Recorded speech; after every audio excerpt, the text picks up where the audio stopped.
Welcome to Storyscapes, the podcast where ordinary meets the extraordinary, where every tale twists and turns like a mischievous river. Today's story is not for the faint of heart or the easily offended. It's a tale of betrayal, loss, and one very angry elephant. The savannah stretched endless and golden beneath the ruthless African sun. It was the kind of afternoon where even the wind had better things to do than show up. But the heat didn't bother Amarula. No, her heart had its own fire. One that had been burning for years, fanned by betrayal. As a wise elephant, she'd always known humans were trouble. Their kind lurked on the edges of her world with their twitchy limbs, shiny contraptions, and the odd tendency to cover themselves in flimsy fabric. But Nomatemba, the human, she had been different. At first. Amarula had watched Nomatemba for days, her herd cautiously circling around the waterhole, while the human sat under an acacia tree with her big, boxy black contraption that clicked and flashed. The calves were curious about her, their trunks fumbling towards her bag of biscuits. Amarula ignored her at first. Humans came and went. But one evening, as the sun bled orange over the savannah, Amarula's sharp gaze caught something that froze the blood in her veins. Nomatemba wasn't just sitting there with her flashy box. She was whispering, and not to herself.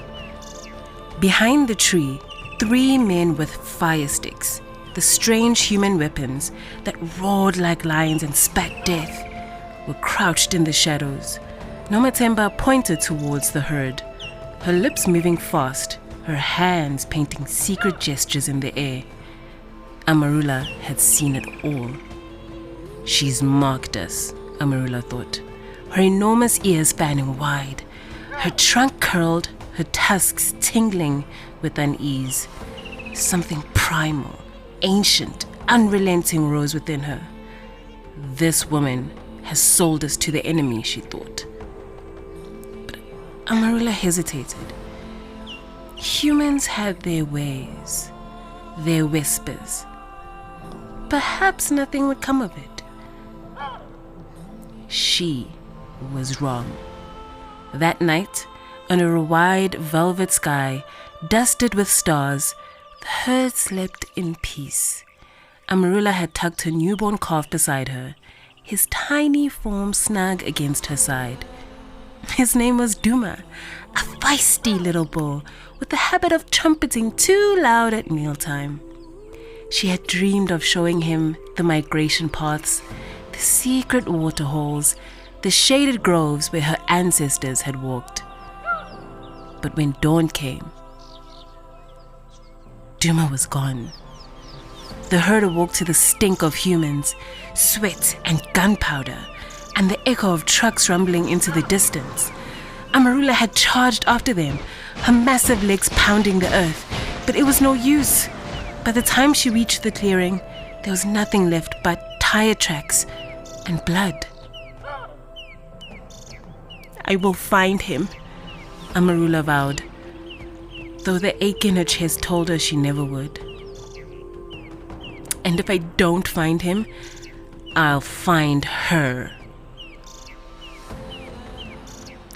Years passed, and Amarula's fury didn't fade.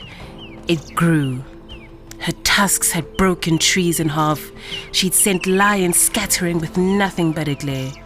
And yet the anger, deep and relentless, stayed, until one day the wind carried a familiar scent to her.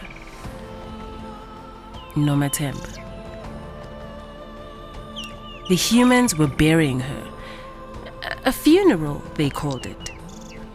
Amarula thought the word sounded too soft. They're hiding her, she decided, but not from me. When Amarula lumbered into the village, the mourners froze. The procession of song and prayer abruptly turned into shrieks and scattered sandals. Only the coffin remained, a gaudy monstrosity that looked more like a treasure chest than a resting place. Amarula's ears flared. So this is where they've stuffed her, she thought. A box fixed for a queen. Let's fix that. She stomped closer, her massive shadow swallowing the coffin. With a single swing of her trunk, she knocked it off its pedestal. It landed with a hollow thud, cracking open like a dropped melon. Nomatemba's body, swaddled in silk, stared up at the sky with the serene expression of someone who thought they got away with something. Oh no, you evil, Amarula thought. We're not done yet. She raised her trunk high, letting out a trumpet so loud that the acacia trees quivered. Then, with the force of an avenging storm, she brought it down on the coffin, splintering the wood into a pile of kindling. But that wasn't enough. She seized Nomatemba's body, hoisting it into the air like a flag of vengeance. The mourners watched in horror as the great elephant swung Nomatemba around like a rag doll and hurled her into the nearest baobab tree. Her body stuck there, tangled amongst the branches, silk ribbons fluttering like grotesque party streamers. Satisfied, Amarula turned, her massive frame shaking the earth as she walked away. Behind her, the humans wept and wailed, their cries a faint backdrop to the triumphant rhythm of her heart. Humans always tell themselves that they're the masters of the world. But Amarula, she knew better.